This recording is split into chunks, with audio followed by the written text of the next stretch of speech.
कि रातों रात उनको भागना पड़े जैसे बांग्लादेश वाली भागी थी, है ना। ऐसा ही होना चाहिए। वैसे उनके हाल होगा, उनको तो और जगह भी नहीं मिलेगी यहाँ। कम से कम इंडिया वालों ने रोक तो लिया था उन्हें, लेकिन उनको जगह नहीं है उनके लिए। इतना दोगलापन क्यों?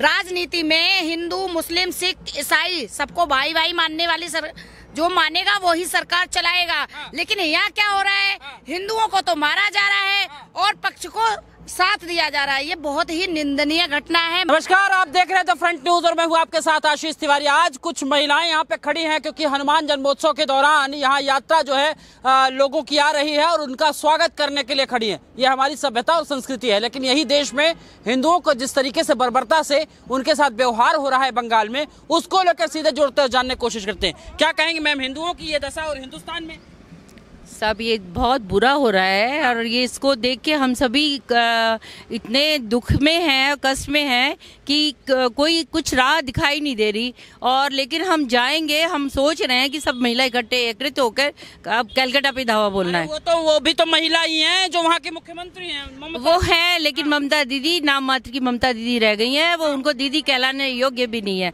उनको ये पदवी देनी ही नहीं चाहिए थी हमें। हमने बहुत बड़ी गलती की, उनको ये पदवी दी। बहन उनका नाम मुमताज रखना चाहिए। उनका नाम मुमताज बानो है उनका नाम रखना चाहिए। उनका नाम वो कह रही मैं तो माँ माटी मानू, सबको साथ लेके चलने वाली। नहीं ऐसा नहीं है। हिंदुओं के साथ अत्याचार क्यों होता? इतना दोगलापन क्यों? इतना दोगलापन क्यों?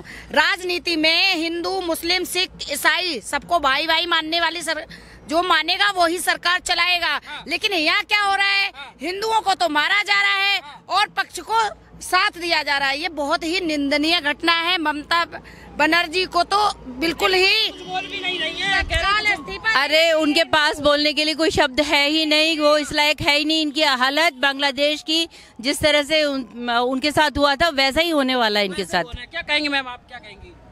ममता बनर्जी को इस पद से हटा देना चाहिए और बहुत ज़्यादा अत्याचार होने पर भी वो कोई एक्शन नहीं ले रही हैं। तो सरकार को, राष्ट्रपति या फिर प्रधानमंत्री को इस पे कुछ तो हाँ। मैम आप क्या कहना चाहेंगे, मतलब हिंदुस्तान में हिंदुओं के साथ ये बर्बरता?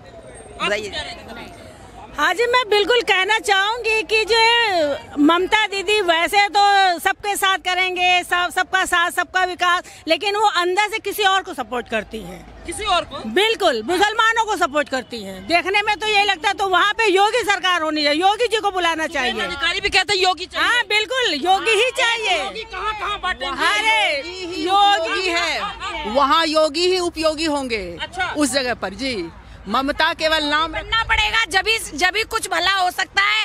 मैं तो कहती सारी दुनिया में योगी शासन होना चाहिए। बुलडोजर चला देते हैं तो अच्छा करते हैं ना, वो जिहादियों पे बुलडोजर चलाते। किसी अच्छे इंसान के घर पे कभी बुलडोजर चलते देखा आपने?